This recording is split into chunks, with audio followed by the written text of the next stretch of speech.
vient d'avoir la plus grosse semaine jeux vidéo de l'année avec une dizaine de confs et des centaines de jeux annoncés. Et j'ai tout regardé pour que tu n'aies pas à le faire, hein, que ce soit le State of Play, le Summer Game Fest, le Xbox Game Show ou bien encore le Nintendo Direct. Ce n'étaient pas les seules conférences évidemment, mais au milieu de tout ça, j'ai choisi 15 bangers à faire absolument. Et au final, mon compte en banque est en PLS d'avance et le calendrier aussi blindé qu'un RER en jour de grève. Bref, trêve de bavardage, on attaque direct le top. Et reste bien jusqu'à la fin parce que le numéro 1 n'est peut-être pas celui auquel tu crois. On commence dans le dur avec un jeu qui tabasse. Enfin, qui te tabasse. No Rest for the Wicked. Moon Studios sort enfin sa 1.0 et les devs passent de la poésie Dory à un action RPG ultra sombre, avec une violence inouïe. Quand on regarde la direction artistique, on a vraiment l'impression d'avoir une peinture, hein, qui aurait rencontré l'univers d'un Souls. Ce qui est cool, c'est que tu vas pouvoir faire le jeu en solo ou à plusieurs, histoire de pas être le seul à souffrir.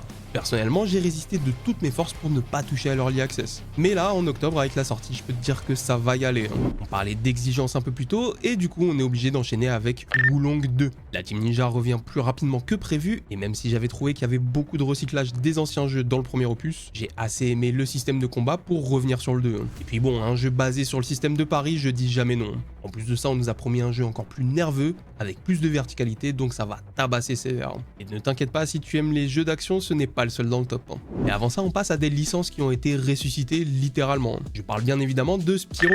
C'est le retour du dragon de mon enfance. Et c'est fini de sauter comme un lézard atrophié juste pour planer sur 10 mètres. Ils ont annoncé un gameplay beaucoup plus aérien et on va pouvoir voler librement dans les niveaux ouverts. Ça a l'air magnifique et évidemment que je vais y jouer. La nostalgie est beaucoup trop forte. Dans un tout autre registre, grosse claque avec Castlevania Belmont Curse. C'est un nouveau Castlevania, fait par les créateurs de Dead Cells. Oui, un vrai nouveau jeu, pas un énième portage ou une collection rétro. C'est un Metroidvania qui mixe l'ADN gothique des anciens épisodes avec la frénésie d'un roguelite moderne. C'est juste le combo parfait. La direction artistique est juste sublime. D'ailleurs, dans toutes ces annonces, dis-moi c'est quoi la licence de ton enfance que tu attendais le plus? Elle a été annoncée ou non? On quitte la nostalgie pour se pencher sur des jeux qui misent tout sur l'atmosphère. Et quand on parle d'ambiance, comment ne pas parler de Control Resonant? Remedy pousse son moteur graphique encore plus loin, et c'est sûrement le jeu avec l'esthétique qui m'a le plus marqué. C'est intriguant, c'est bizarre, mais ça donne envie. Le gameplay, lui, a l'air d'avoir muté dans quelque chose d'un peu plus beat'em all, façon Devil May Cry. Et c'est pas pour me déplaire. Tu balances des morceaux de décor entiers avec la télékinésie, la map bouge façon Rubik's Cube. Non, c'est trop.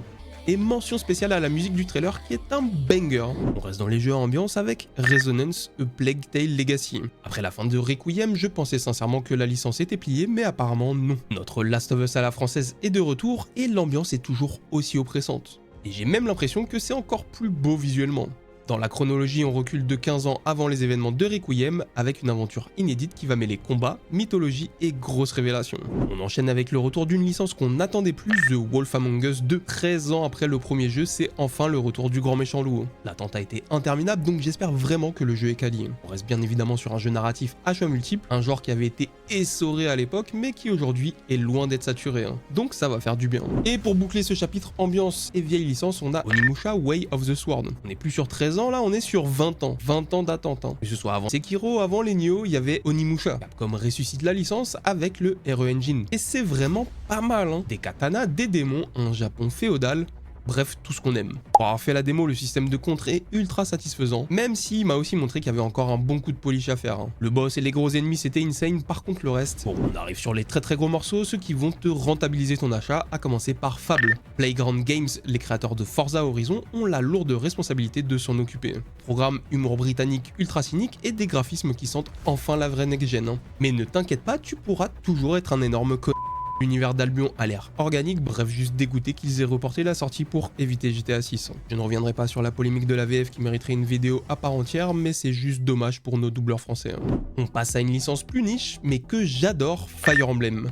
Au programme, toujours autant de stratégies prévues, des trahisons, des batailles en gris qui se transforment en cinématiques épiques. On a 4 protagonistes prévus avec 4 histoires, ce qui promet une belle rejouabilité. Les changements d'ambiance, on n'est plus du tout sur la stratégie, on est dans le jeu de gros bourrins. Marvel Wolverine. Insomniac Games dit au revoir à l'araignée pour un jeu beaucoup plus mature. C'est sombre, c'est du Peggy 18 et on comprend facilement pourquoi. Le gameplay va t'encourager à rentrer dans le tas, plus tu démontes tes ennemis, plus tu te soignes. Ça découpe de partout, c'est une boucherie absolue, le tout avec une mise en scène ultra cinématographique. Le prochain jeu est un monument et il a suffi d'une image pour que tout le monde s'enflamme. Je parle évidemment de Zelda Ocarina of Time. Personnellement, j'ai très peu de souvenirs du jeu de base, donc je suis super content de juste pouvoir me replonger dedans. Et c'est censé arriver cette année, mais bon, on n'a pas vu grand chose quoi. Avant d'attaquer les 3 derniers jeux de mon top, je voulais quand même parler de certains jeux qui n'ont pas de date précise du tout, hein, mais qui pour moi sont absolument à surveiller. Déjà premièrement, God of War Low-Fi, sûrement le jeu que j'attends le plus. Et secrètement, j'espère un petit Shadow Drop fin d'année, début d'année là, ce serait juste magnifique. Autre jeu que j'attends énormément, c'est Monster Hunter Wilds Ascendance. Le gros DLC avec le vrai jeu, hein. J'ai trop hâte de pouvoir chasser, c'est prévu en 2027, mais on ne sait pas quand. Un autre jeu qui m'a intrigué dans les présentations, c'est Magician The Devil Deal. On ne sait pas grand chose du jeu, mais j'avoue que le trailer m'a donné grave envie. Hein. Et comment ne pas parler de Persona 6? C'est vraiment criminel d'annoncer ça avec un trailer qui ne montre rien. Le logo est vert. Et dernier jeu, parce qu'on pourrait continuer longtemps sur les jeux qui n'ont pas de date, hein, Stellar Blade Blood Rain. On va pouvoir tabasser des monstres à coups de poing et pas que. La musique a l'air toujours aussi quali et s'il vous plaît, pas 3 ans de développement. Bref, on y est, le top 3 des jeux que j'attends énormément. À la 3e place, on a Final Fantasy VII Remake Révélation.